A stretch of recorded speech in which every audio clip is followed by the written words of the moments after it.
My fiancée laughed with her friends about my body, so I canceled the wedding and she's still begging years later. I'm a 31-year-old guy, and for most of my life, I never thought I'd be the kind of man women wanted. I wasn't ugly. I just didn't fit the mold. I've always had a broad frame, soft face, not much jawline definition, and a body that leaned towards stocky rather than lean. In high school, I was the safe guy, the one girls trusted with secrets but never asked to prom. In college, I was the good listener while they cried over the guys they actually dated. I became used to being overlooked.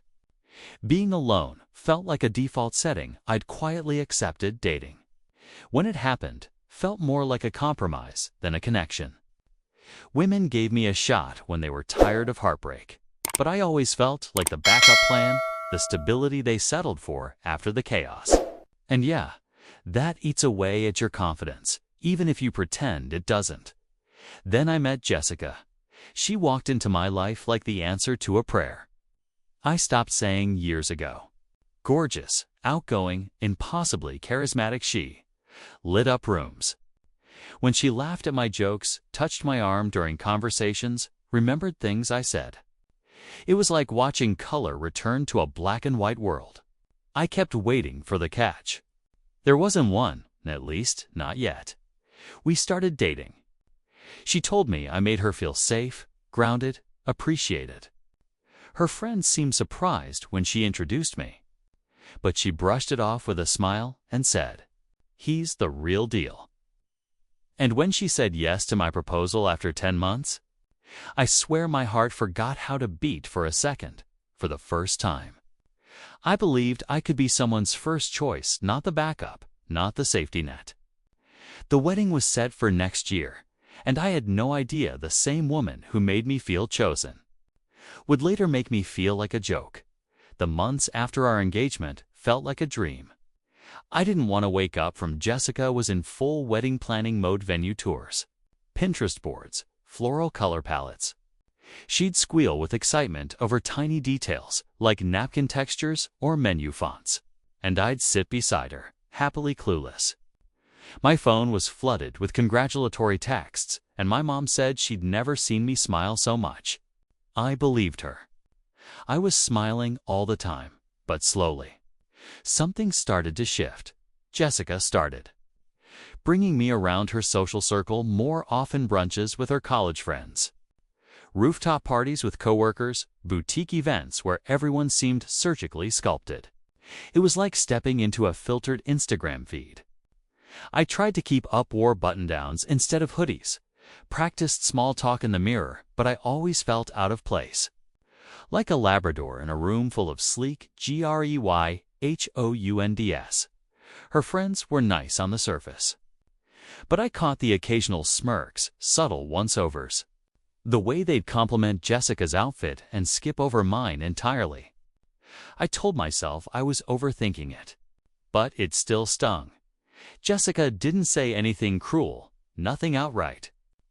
But there were moments, like when we were trying on tuxedos and she said, "Let's avoid anything to slim fit.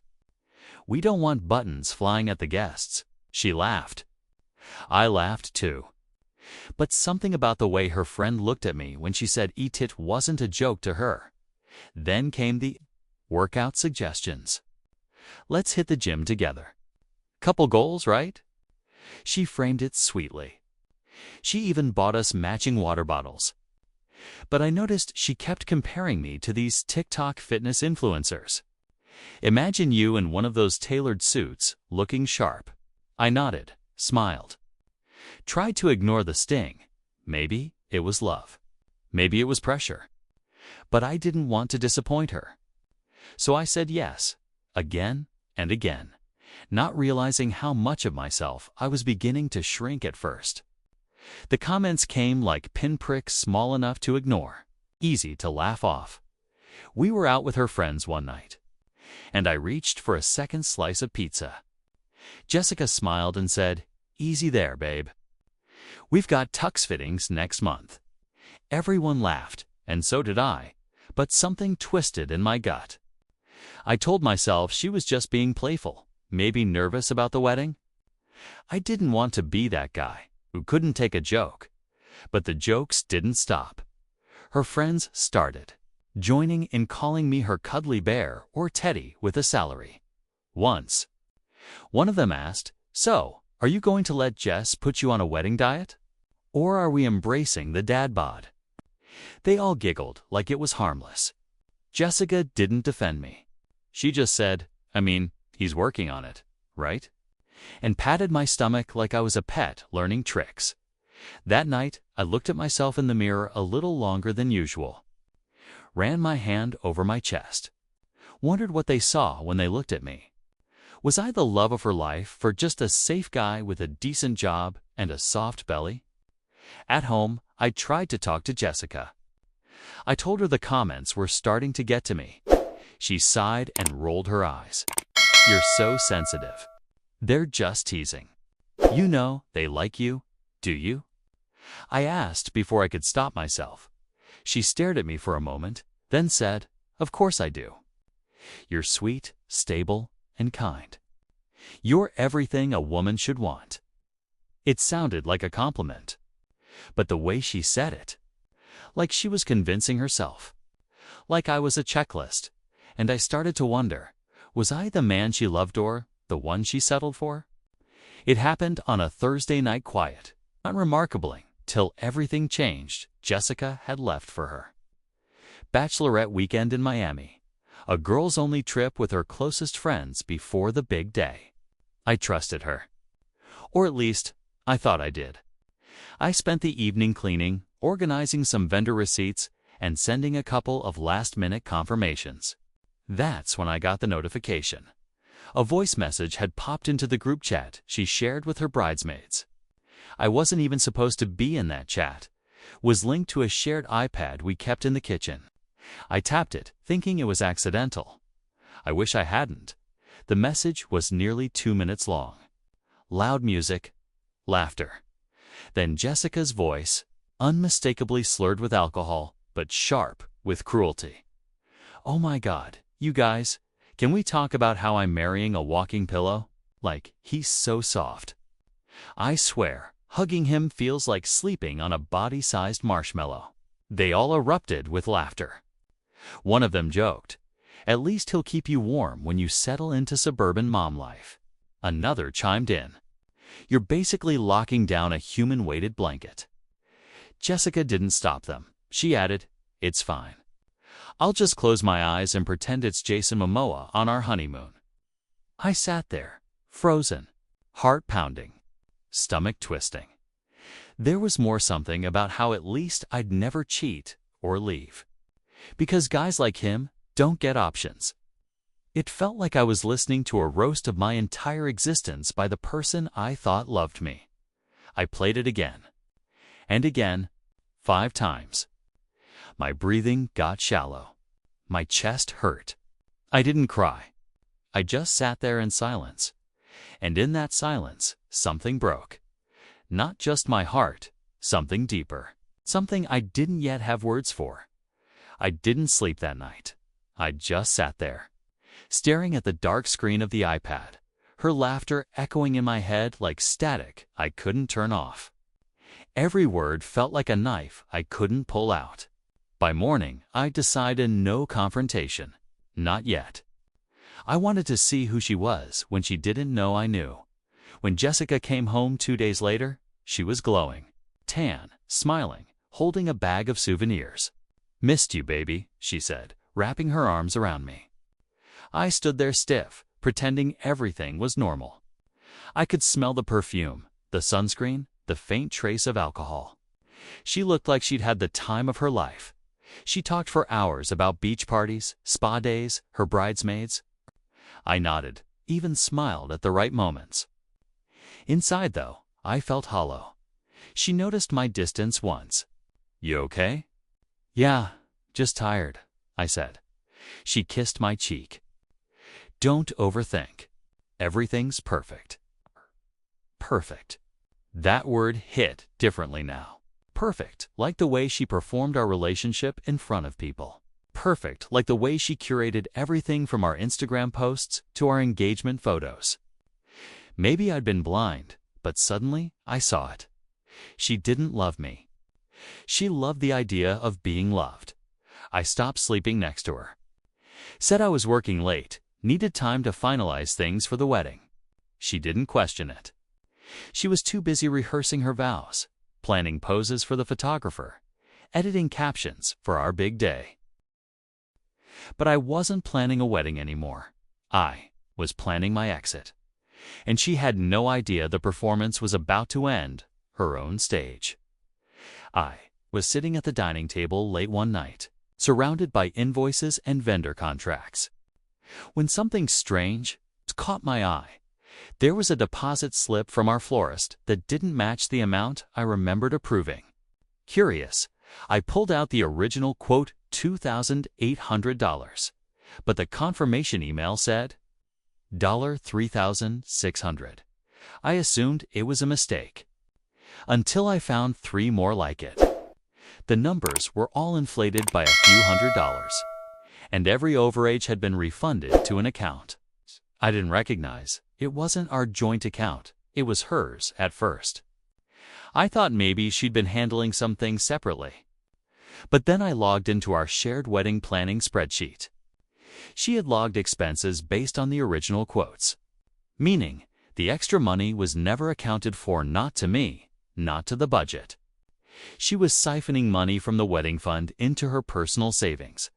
I just sat there, stunned. This wasn't about flowers or cake anymore. This was deception, planned, organized, hidden. I went back through weeks of email chains and realized she'd been padding vendor costs for months. We were supposed to be splitting everything 50-50ths, but I was paying into a wedding, and she was taking from it. My hands were shaking. Not from anger yet. From the sheer weight of the betrayal, she mocked my body behind my back. Now she was quietly stealing from me, too. Something in me hardened that night. I copied every document, screenshot every transfer, and forwarded them to a private folder. I wasn't just calling off the wedding anymore. I was going to make sure she felt what it was like to be humiliated when the mask came off in front of everyone she wanted to impress, and her perfect little performance. It was about to become the finale she never saw coming. The wedding was 10 days away. People were flying in from out of state. Jessica had 3 dress fittings left. My groomsmen were finalizing their speeches, and every night she'd snuggle into me on the couch, scrolling through her wedding inspo folder, completely unaware that I already knew everything. I waited until the very last minute, the night before the wedding. After she went to sleep, I opened my laptop and typed out a message. Just one. I sent it to our families, the wedding party, and all the guests on the RSVP list. There will be no wedding tomorrow. Jessica is welcome to explain why. Then I turned off my phone, deleted my socials, packed a small bag and left before sunrise. I didn't want a scene. I didn't want to yell. I wanted silence to do the damage. Jessica called me 17 times that day. Then it jumped to over 30. Her mom texted. Her maid of honor texted. People were confused, angry, panicking. The venue called, asking if it was a prank. The photographer asked if he should still show up. I didn't respond to a single one. But I did leave a small envelope taped to her apartment door with printed screenshots of the florist invoice, the refund trail, and a transcribed copy of the voice message she thought I'd never hear. I imagined her reading it, alone in the apartment we were supposed to move into after the wedding. She built everything around this event, her dream day, her curated image, the perfect marriage story to post online. And just like that, it all crumbled. Not with screaming, not with drama, but with silence and a truth she couldn't edit. And the best part? I wasn't even there to watch it unravel. By the next morning, the internet had done what it does best, amplified everything. I stayed offline, but word got to me anyway. Someone from her circle leaked the voice message. Not the full thing.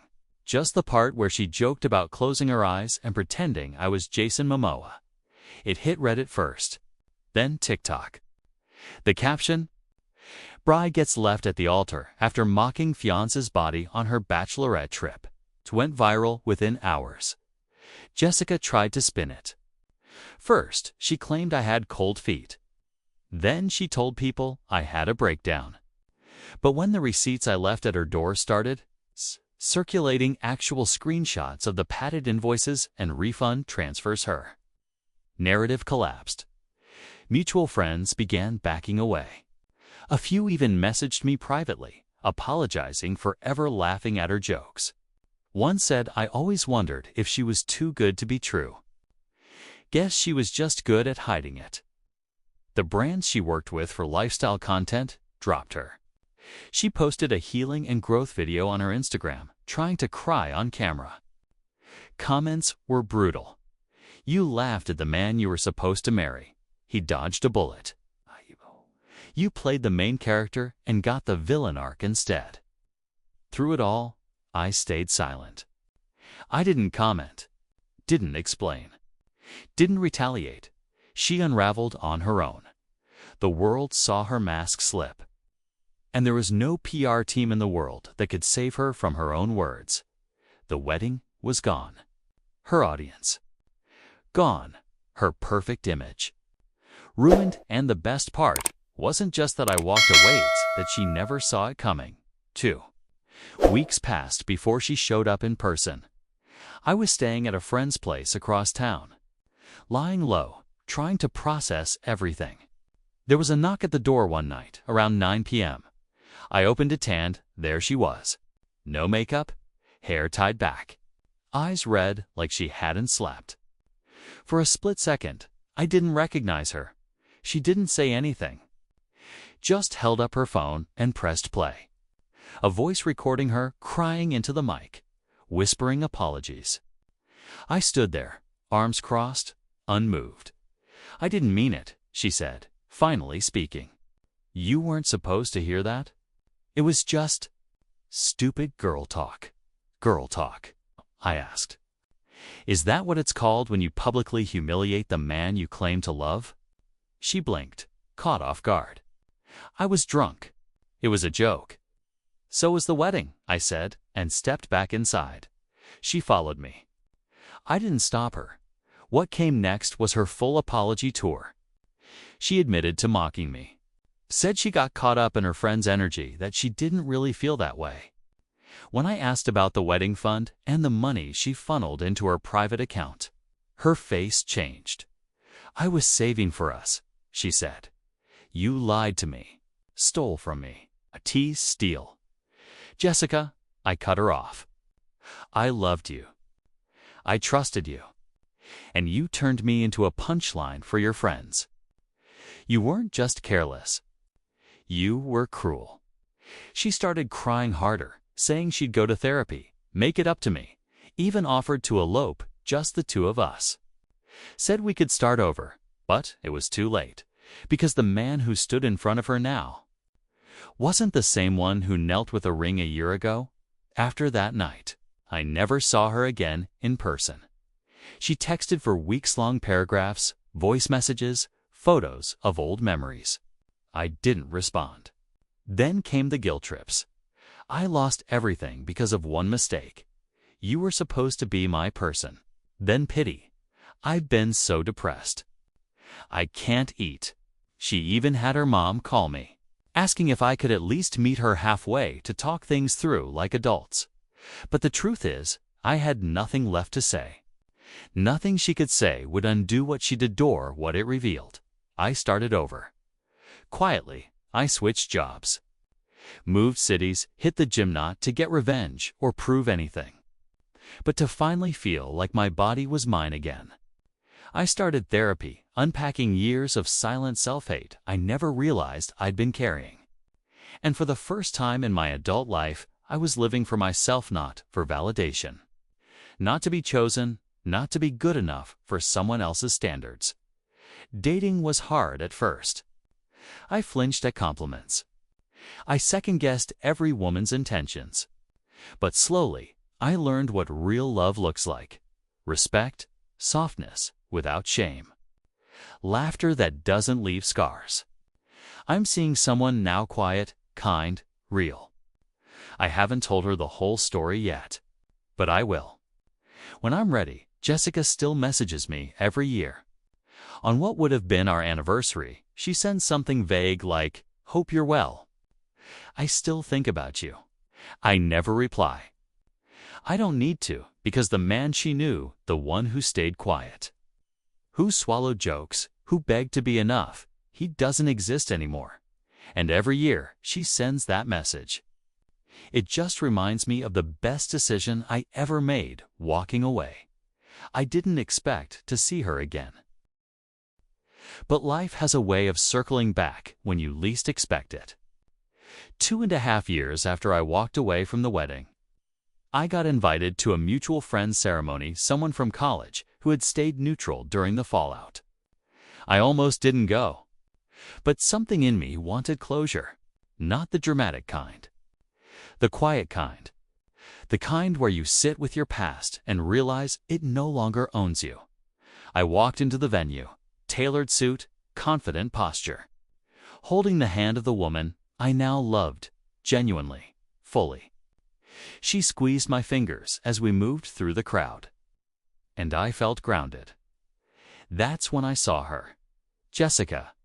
She was standing near the bar, dressed in a deep green satin gown, solo, no ring, no date. She looked good, still polished, still composed, but there was something hollow in her expression the second her eyes landed on me. Her smile cracked. She walked up to me, alone, waiting until my girlfriend stepped away to talk to someone. "You look amazing," she said, searching my face like she was trying to find a piece of the man she used to know. "Thanks," I said. My tone was calm, steady. "I feel good." There was a long pause. She looked like she wanted to say something, maybe apologize again, maybe ask if we could talk, but I didn't let her. "I hope you're doing okay," I added, not out of pity, just peace. She nodded, eyes glassy. "I still think about you." I gave her a faint smile. "I don't." And with that, I turned and walked away, back to someone who saw my worth before I ever had to prove it.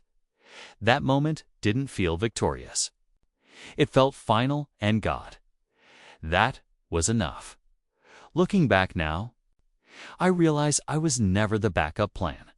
I was just with someone who mistook kindness for weakness, who thought love meant molding someone into her image of enough. Jessica didn't ruin me. She revealed me. She showed me the parts of myself I'd buried for years, my fear of rejection, my desperation to be wanted, my quiet willingness to be disrespected as long as it meant being chosen. But the truth is, she was never choosing me. She was choosing what I could offer: stability, devotion, the illusion of safety, and when the performance cracked. She didn't just lose a wedding. She lost the one person who would have never laughed behind her back. I kept everything she sent over the years, not because I wanted her back, but because I wanted to remember what survival looked like. There's one message I still think about sometimes. You were the only real thing in my life. I just didn't realize it until it was too late. She was right. But by then, I had already built a life where I was no longer begging to be enough. These days, I wake up next to someone who doesn't compare me to magazine covers or filtered fantasies. She runs her hands over the same chest Jessica mocked and says, "You make me feel safe." And it's different because it's honest, earned, free of shame. I tell this story not for revenge, but for the guy out there who's laughing at himself in the mirror because someone taught him to. For the man who thinks being soft makes him small. It doesn't. Softness is strength. Stillness is power. And silence, when used with purpose, is louder than any scream. I wasn't her second choice. I was the only choice she had that was real, and she lost it on the day she thought she'd be walking down the aisle. I was already walking away, and I never looked back.